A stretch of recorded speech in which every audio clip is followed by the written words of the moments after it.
Да поговорим за конкретното инвестиране. Много хора сега, изкушени от това, че пазарите вървят нагоре, се замислят дали да си купят акции от големи компании, като например, ще споменем само Амазон като една от най-големите и бързо растящите компании. Възможно е дори сега да се купуват частички от акциите, по половин, по четвърт акция. Има ли риск при това инвестиране и има ли позитиви при него? На първо место никога не бих влязал в частичка от акции или договор за разлика. Значи, това е по-близо до до спекулацията, а не толкова до инвестирането. Така че от тази гледна точка, да, знам, че са в момента много популярни такива решения, технологични, лесни, но реално позитивите, които са свързани с дългосрочното инвестиране, до голяма степен ги няма при това нещо. Носи се и допълнителен кредитен риск от този, който е срещу вас и ви дава тая частичка.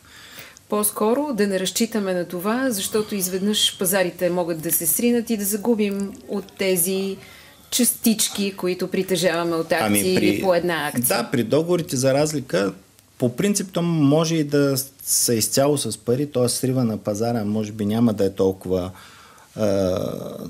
валиден, но собствеността няма да е ясна. Т.е. имаме някаква частичка, но кой реално е собственик? Ние си мислим, че сме собственици, но реално не сме. Докато ако притежаваме наистина една акция, както е в случая при нас с фондовете или с доверителното управление, ние съхраняваме тези финансови инструменти в банки депозитари, независимо от нас. Те са отделени и съответно собствеността е много ясна, че вие притежавате правата по тези акции, съответно натрупването на дългосрочната стойност при притежанието им и увеличението или на цената им, или дивиденти, които изплащат. Изобщо имате право и да гласувате и така.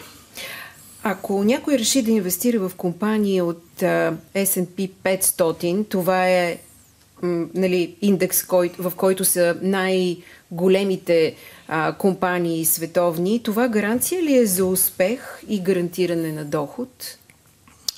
Гаранция по принцип е трудно да се даде при инвестирането, защото риска и инвестирането вървят ръка за ръка.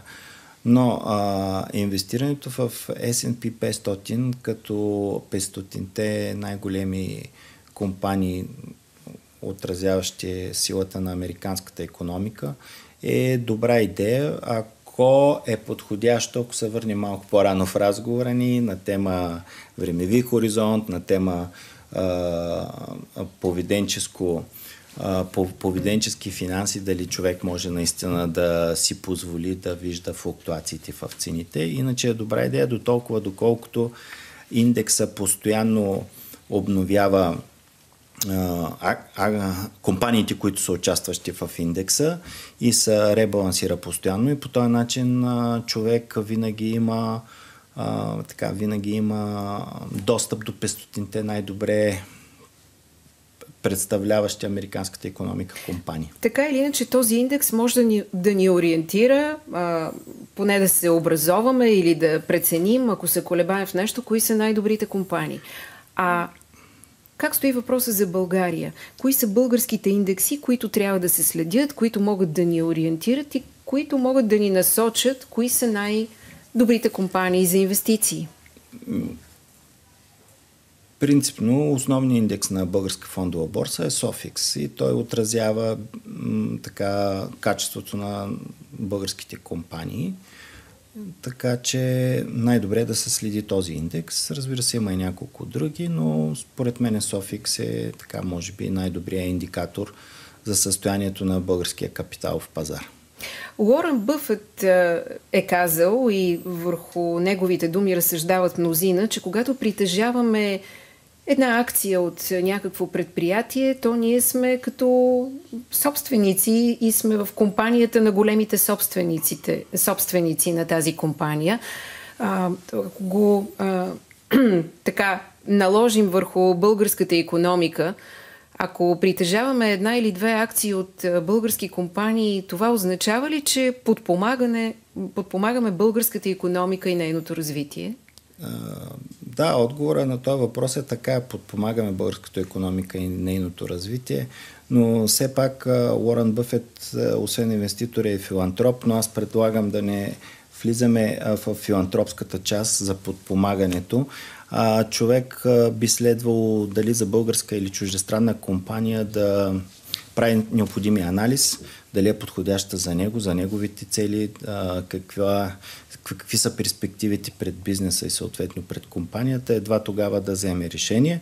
Но да, абсолютно при инвестиране в български акции на български компании, съответно ние ги подпомагаме, даваме им капитал, да расте българската икономика и да се чувстваме всички много по-добре.